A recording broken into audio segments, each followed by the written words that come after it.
Good afternoon, it's Friday lunchtime on the 6th of September. It's a glorious day in Sunderland, or as I should say, when this cemetery was opened in 1839, you would have probably said you were in Bishopwearmouth, which you were. Just want to give you a little update on what's happening at the Gill. Not very much today, so I don't know if any of the workers are on the lunch or they're just not doing anything today. Doesn't seem much changed since the other week when I last popped here. I just thought I'd give a little bit of extra background on the history of the cemetery. Now, in 1913-14 there was around 300 tombstones and vaults which inside this cemetery. Obviously none of them are here today. The last few were buried in April early this year over on the close to the Iron Infirmary site. Now, the first major clearance of headstones took place in 1913-14, and the reason for that was the majority of this cemetery was to be turned into a children's playground under the Open Spaces Act of 1906, because there wasn't that many open spaces in the centre of, in Sunderland, as it was known at that time.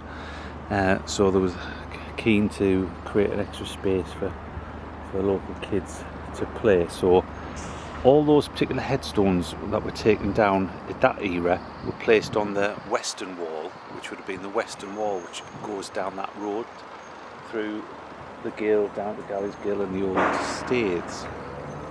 Now, those ones which were on the westerly wall, at a later date, most of them were moved across and concreted onto the easterly wall. Okay.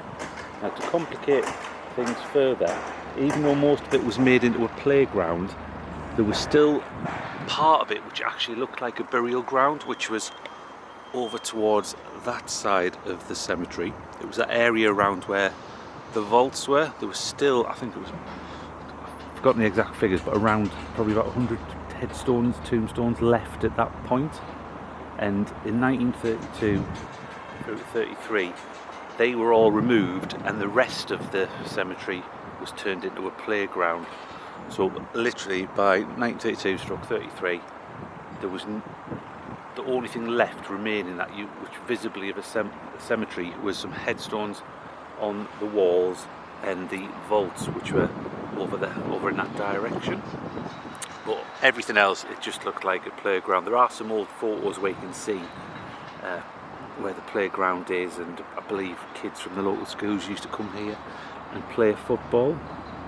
Now, those particular vaults that were still standing, people did break into them to actually steal lead from the coffins, which was because it was like a vault burial. It tended to have lead-lined coffins. So obviously you weren't burying the body underground. So that was one reason why they were brought into. But also children used to go in and play with them, either for dares, hide and seek, and all sort of try and find jewellery on bodies and things like that. So there were some reports in the Sunderland Echo of like vandals, disgraceful scenes with coffins being opened. One of the vaults which was broken into was the Reverend Skipsey's, because it mentioned him in an article. So eventually it was taken the decision to seal them all up so nobody could get into them, and they are over in that direction towards where those two huge cranes are. And the next major development after that was when it was pretty much the level of the cemetery was raised much higher than it originally was. So just filled with spoil. I've read about it turning up, dumping stuff into it. It got landscaped. Even in the 1970s, I think in early 1970s, they got further bit of work done on the playground and so on. So it's considering it closed in 1856, it spent a long time where it hasn't been a cemetery. So to all intents and purposes now, it is just a piece of land. Now, originally when it closed in 1856, it wasn't looked after by anybody. The local church board weren't interested, the council weren't interested. Nobody wanted to pay for it. Plus you had the brand new cemetery up at Bishopwearmouth, which was where everybody was buried from that point on.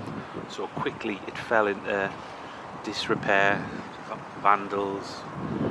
It became an eyesore relatively quickly. It was like seen as the town's disgrace. Nobody knew what to do with it.